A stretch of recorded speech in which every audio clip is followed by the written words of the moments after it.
Well, good morning everybody. It's Friday the 6th of March 2026. It's about 6:30 in the morning obviously, and I'm about 1.5k, actually 2k into my morning run.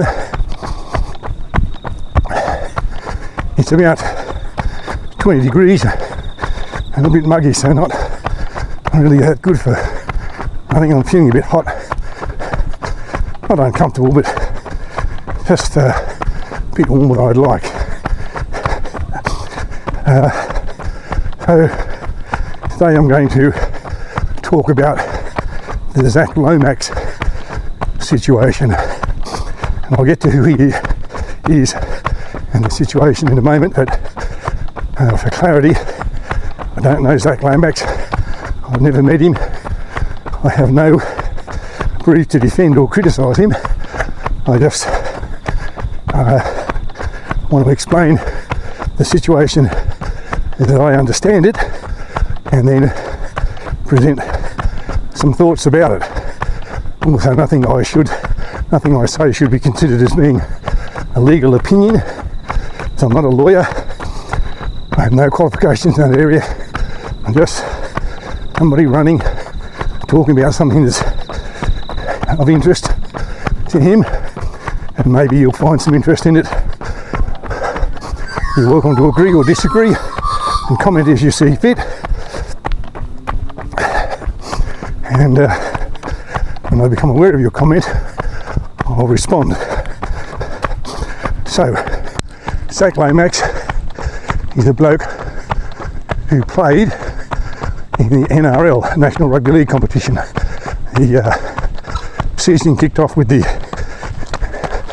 extravaganza in Las Vegas last weekend, and the rest of the round I think is played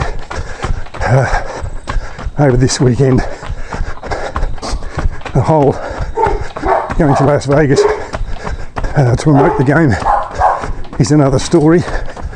If I'm a season ticket holder and my club's based in Belmore or Cogra, and I'm in the middle of a cost of living crisis, crazy people running and talking to themselves. Hey doggy, I'm in the middle of a cost of living crisis, as we're told we are. I don't have the money to go to Las Vegas and pay for accommodation and all that sort of stuff, so I don't get to see my team play in the opening round. And that's another story for another time. As I said, Zac Lomax is a bloke who used to play in the NRL. I say used to because as you find out as the story unfolds, he's not able to for the moment.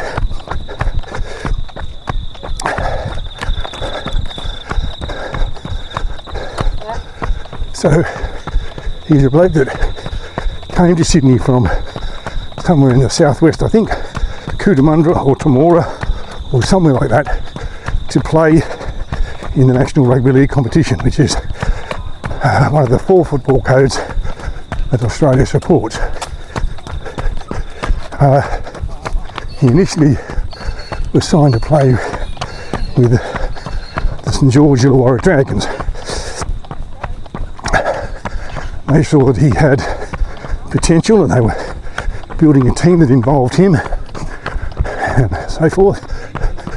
And then I think after maybe 1 or 2 years into his contract, he decided that he wanted a release from his contract. Now, the club, seeing him as part of their future, initially dug in their heels and said, no, we're not giving you a release. You've got a contract. You're going to stay here and work out your contract, and then we'll see what happens at the end of that period of time. We'll pay you. You'll play for us. No, we're not giving you a release. At some point, they changed their mind, and I suppose their thinking was, here's a bloke who doesn't want to be here, he wants to be somewhere else, so we better have this bloke around the place feeling miserable, kicking stones because he doesn't want to be here, or we better cut our losses and let him leave. So they let him leave, and he went to the Parramatta Eels, another team in the same competition. I believe he signed a 4-year contract, but it may have been 3. He's claimed it was worth $700,000 a season, and whilst that's at best 7 times what some of the supporters might earn, and worst 10 times more, I don't begrudge him earning whatever he can earn. If you have a 10 or 15 year career in the NRL at $700,000 a season, that sounds like a lot of money. That's your gross. And then you've got to pay your agent, who gets 5% off the top, and a whole bunch of other stuff, and whatever nest egg you put aside while you're earning like $700,000 has got to see you through the rest of your life once you retire, and you're a long time retired. So I'm in favour of players earning as much as they can. So anyway, he's now signed to Parramatta, and he's there a year, and somebody comes to him talking a big story about a new rugby, as opposed to rugby league, rugby union or rugby competition called Rugby 360, where there is more money to be made, and he decides he wants to join that competition and play in that competition. So he asks Parramatta for a release.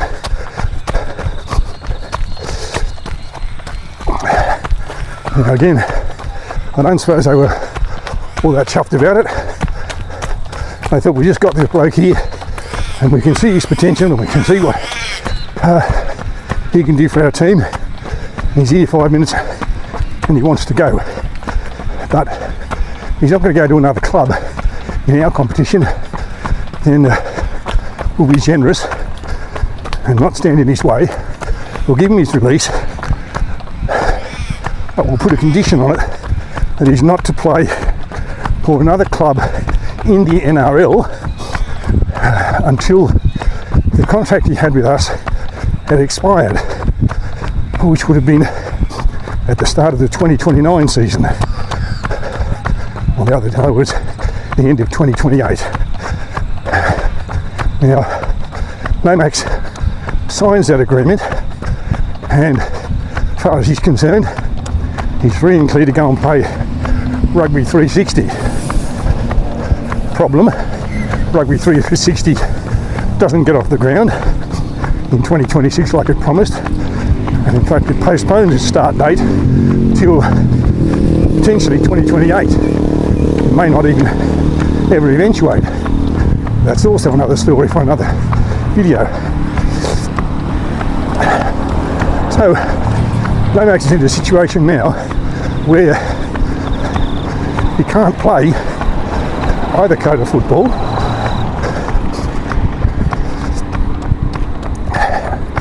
and more importantly, he can't earn a living, can't earn an income. You could say, well, he's just going to another job, do something else, and perhaps he could, but he is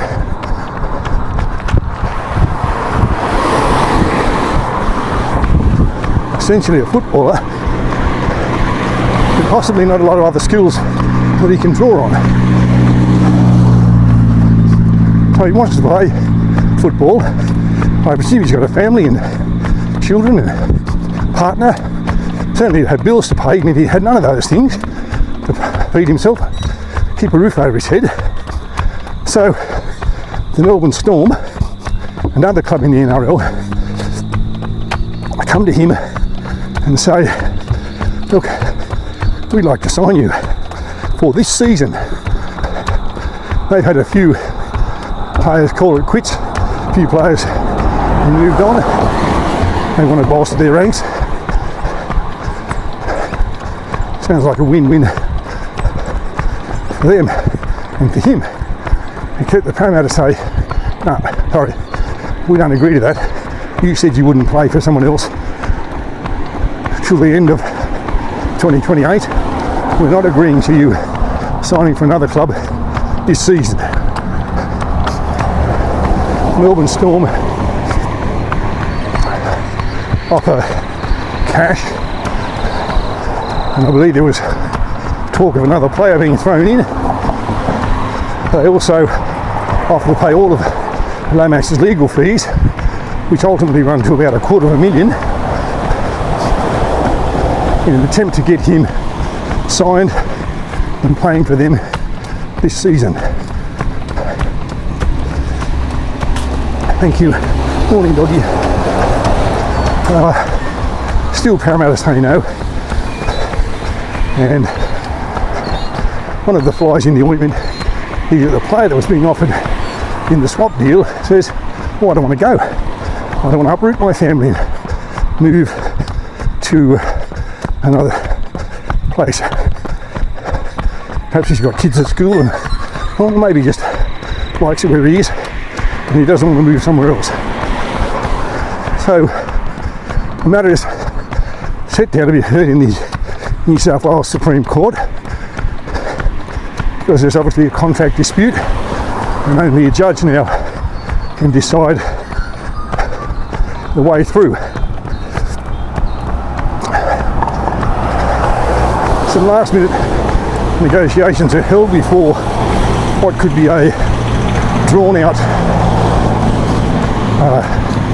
trial with witnesses and documents and so forth, and an agreement is reached where Lomax will not sign for the Storm this year, and instead of having to wait till the end of the 2028 season or the start of the 2029 season, he now has agreed, and Parramatta have agreed, if I understand the facts correctly, that he can sign with another club, the Storm or whomever, at the start of the 2028 season. So that means for the next 2 full seasons he can't play Rugby League, at least not in Australia.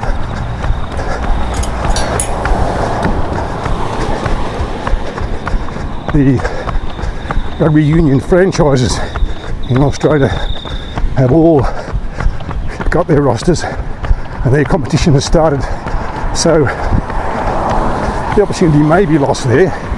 Maybe someone can squeeze him in, but there was talk of him taking a $450,000 a season pay cut to do that. And again, he's earning $250,000. He's still earning a lot more than your average supporter, but no doubt he had commitments based on the fact that he was going to be earning $700,000 a season. So it doesn't seem like a viable option. There's talk he could go play rugby union in Japan. There are also, I guess, options if you still want to play rugby in Italy or Argentina. He also play in Uruguay. And of course, that's the other side of the world. Cultures he doesn't know, languages he doesn't speak, and so forth. And if he's got children and a partner, they've all got to be prepared to uproot themselves for a couple of years, not for a trip down the Hugh Highway, a couple of 100 kilometres, but the other side of the world. So those are the facts as I understand them. If I've misstated something, then please correct me. Here are my thoughts about the situation. In the first instance, as I said already, I don't blame Lomax for chasing the money. And he might say, well, it wasn't just about the money, so I wanted to try something different, whatever. But if it was just about the money, I don't blame him for doing that. You and I, or you, since you're a worker and I'm retired, you'll be chasing as much money as you can in your salary, and if somebody offers you an increase in salary to go somewhere else, you're probably at least going to consider it. Footballers are no different. It's frustrating when they leave a club, but that's business, and football is a business.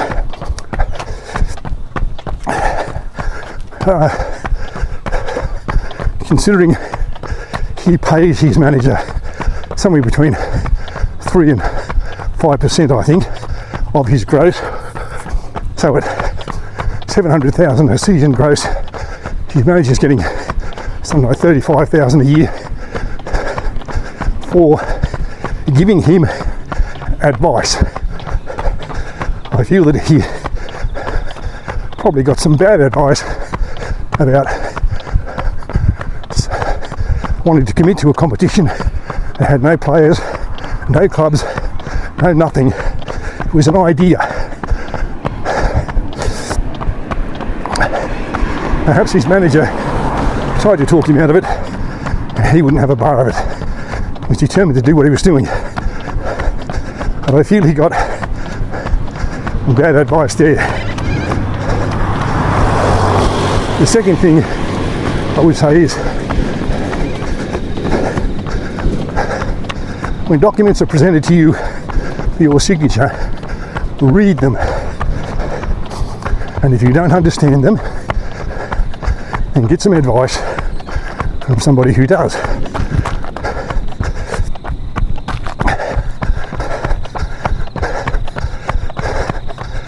Your manager will get paid if you say, I'd like someone else to look at this. I want to talk to my mate who's a lawyer. I'll tell you what's going on here. You have to pay the lawyer as well. He's not good enough to say, well, I pay my manager to read stuff. It's not his signature. It's on the document. It's yours. You signed and said, I agree to be released from my current contract under these conditions.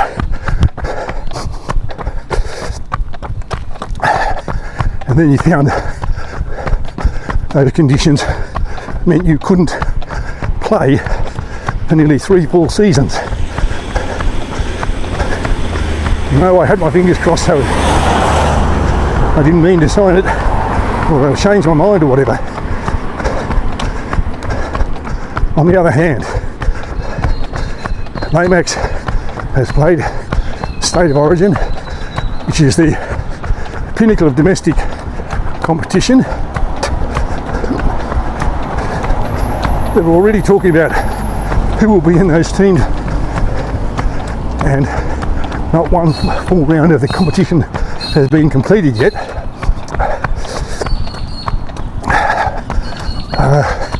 I believe he played Test football and the Kangaroos last year in England, so he's not just some jobber that's going from club to club. He's, according to Craig Bellamy, and he's a bloke who should know, a good player and a good person. But he's now out of the game for a couple of seasons. Now, of course, you could say, well, he would just have to train with the team and stay fit, and then when he's served his penance, he can come back And that's true. And other players have done that. Jack DeBellin at the Dragons, while he went through all those legal issues, couldn't play, but trained, and then came back and started playing again after I think 3 years. I think I'm right in saying Anthony Mundine and Gordon Tallis in their time both set out a season so they could move from one club to another. In this case, both of them, from the Dragons to the Broncos. The Dragons wouldn't give them a release, so they said, well, I just won't play for a whole season. And they came back. But training with the rest of the team is not match fitness. It's not having 100 kilo blokes or more running into you at equivalent of 35k an hour with the intention to smash you. And you can do all the weights and all the rest of it that you like, but you can't replicate that in your gym or on the training paddock. So for him, just like, well, just come back in 2 years and you'll be fine, is going to be difficult. But if he's as good as people say he is, then he's a loss to the game. And the fans of the game, not the fans of a particular club, Parramatta people might say, well, we're glad our club stuck to its guns and enforced the agreement, because we don't want him playing for someone else. Storm supporters might say, well, it'd be great if he came and played for us, he's a good player and we'd love to have him. And if you're just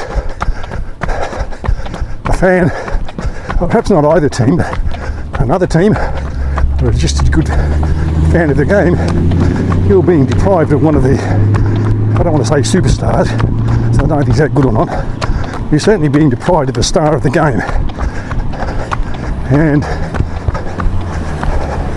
I don't know that that's necessarily a good thing.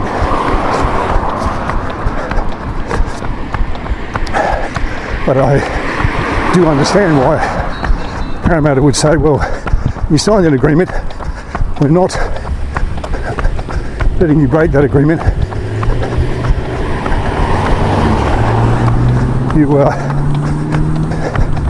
Even if we give you a year's leeway, you're still not going to play here. Now, maybe you can go and play in England, I don't know.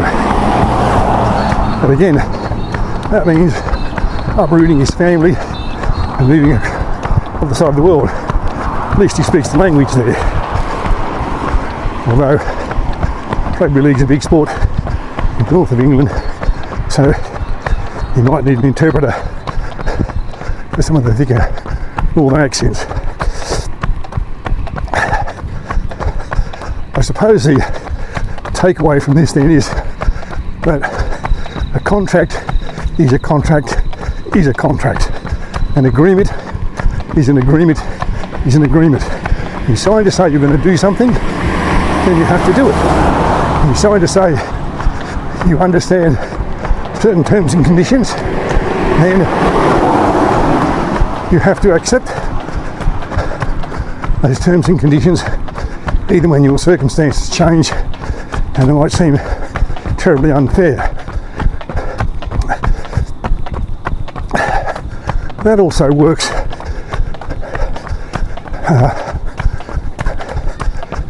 if you're a club management. A contract is a contract is a contract. You have a player on your books, maybe the player's out of form, maybe his injury's taking longer to heal than you thought it would. You ought not to be able to just decide, well, we've had enough of this, we're going to move this guy on because he's costing us money and not playing. Or a new coach comes in and decides that ex-players' best football is behind him, players still training and contributing to the club, but perhaps not at the level that he once was, and the new coach decides, well, that guy's got to go because I want to bring someone else in. And those sorts of scenarios have happened. It's a different situation when your contract expires and the club says, well, we're not offering you a renewal despite your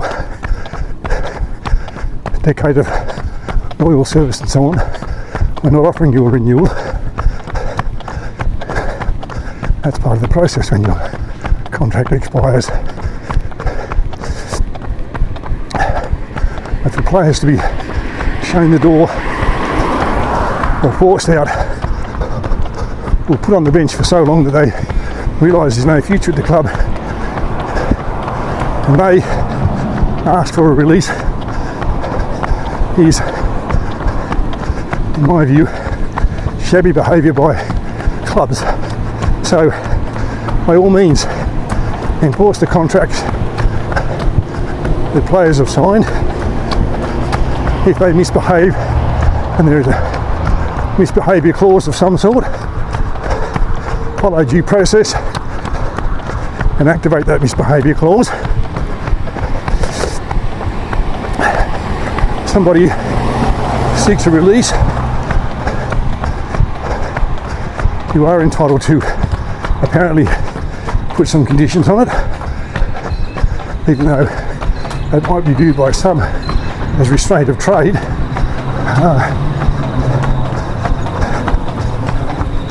But by the same token, you have to honour the contracts you've offered, pay the players what you've agreed for the duration of the contract.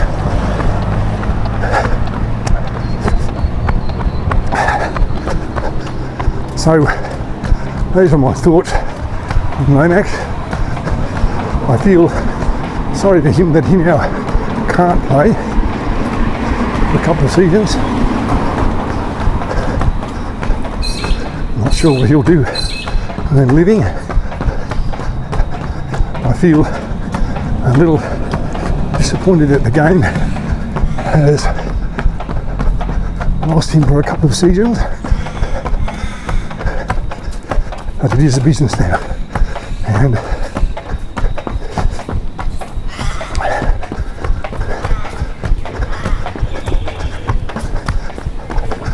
we have to accept in business. Hello, mate. G'day, mate. How are you? Morning. G'day. We went out the wrong door. And those decisions have to be made, and in this case, it's not a win-win situation. There are winners who are Parramatta, there are losers who is Lomax, and there are the fans who maybe just want to see a good player play. If you have a comment, as I said earlier, leave it in the usual spot. When I become aware of it, I'll respond. Please comment on the content, or if you have a useful comment about either the camera work or my running or whatever, feel free to offer that. And as I said, I'll respond when I become aware of it. If you're an NRL supporter or follower, I wish you and your team good luck this season. Have a good day today and enjoy your weekend. Thank you for watching.